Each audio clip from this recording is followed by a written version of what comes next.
नमस्कार, आप देख रहे हैं ASTV 24 अंक संवाद। ASTV 24 अंक संवाद में आप सभी दर्शकों का स्वागत है। Shocking and chaotic incident. A father created a massive uproar after allegedly spotting his Class 7 daughter in the company of a BSF personnel. The man claimed that the officer was forcibly taking his minor daughter along, raising serious concerns and triggering panic in the locality. However, the situation quickly took a dramatic turn when local residents intervened. Neighbors accused the father himself of attempting to assault the young girl amid the confusion and outrage.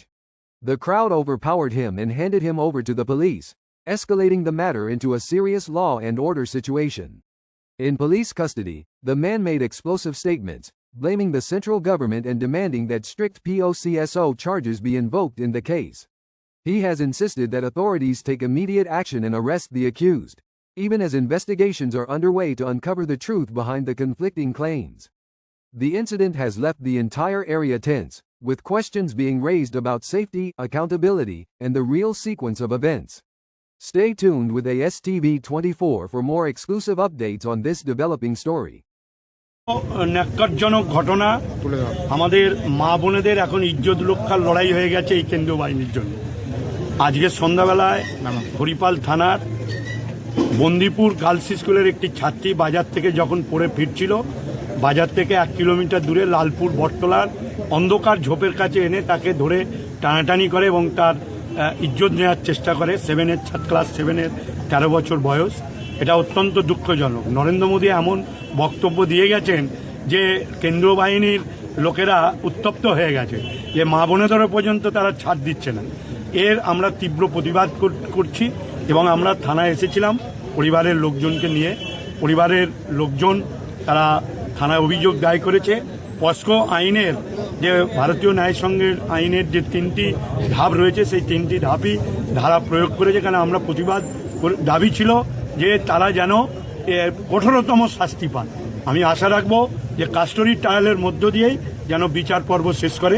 Police এই দাবি মেনেছে এবং হরিপালের আজকের এই ঘটনার প্রতিবাদ জানিয়ে হাজার হাজার মানুষ এখানে উপস্থিত হয়েছিল।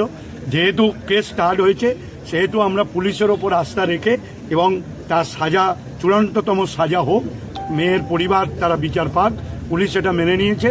সেই জন্য আমরা আজকে এখানে অবস্থান তুলেছি। কিন্তু এরপর কোনো ঘটনা হলে আরও বৃহত্তর আন্দোলনে যাব।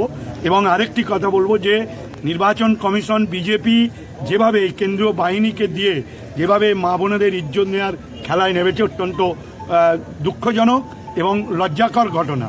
এবং আমরা চাই যে এই দপ্তরের যিনি মন্ত্রী, স্বরাষ্ট্রমন্ত্রী অমিত শাহের আমরা পদত্যাগ চাইছি। কেন অমিত শাহের নাতনির বয়সী এবং যিনি করেছেন তিনি ছেলের বয়সী, অর্থাৎ তার অন্তত উচিত পদত্যাগ করা এই ঘটনা, যেহেতু সে এই ডিপার্টমেন্টের তিনি মন্ত্রী। আর আমরা এর তীব্র প্রতিবাদ করব। সাথে সাথে বাংলার মায়েদের বলবো, কেন্দ্রীয় বাহিনী যতক্ষণ থাকবে ততক্ষণ একটু সাবধানে চলাফেরা করতে। এইরকম ঘটনা হলে যেন মা বোনেরা রাস্তায় না হবে। বুঝতে পারলাম। দেখুন, মেয়েটির অত্যন্ত বুদ্ধিমত্তার তৎপরতার জন্য তার সাথে আরেকটি মেয়ে ছিল সহপাঠী, চিৎকার চেঁচামেচিতে গ্রামবাসীর কাছে ধরা পড়ে এবং পুরো মদ্যপ অবস্থায় ছিল। একজনই ছিল না, একাধিক কেউ ছিল? একজনই ছিল। পরিচয় জানা গেছে?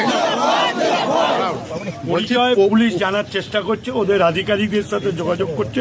আমরা চাই চাকরি থেকে যেরকম বরখাস্ত হোক এবং তার চূড়ান্ততম শাস্তি হোক। কেন্দ্রীয় বাহিনীরই জওয়ান, তাই তো? অবশ্যই কেন্দ্রীয় বাহিনী, BSF জওয়ান। আপনারা দলগতভাবে এর কিছু লিখিত অভিযোগ বা আমরা দলগতভাবে সবাই এখানে দলের নেতৃত্বরা সাধারণ মানুষ ছিলেন।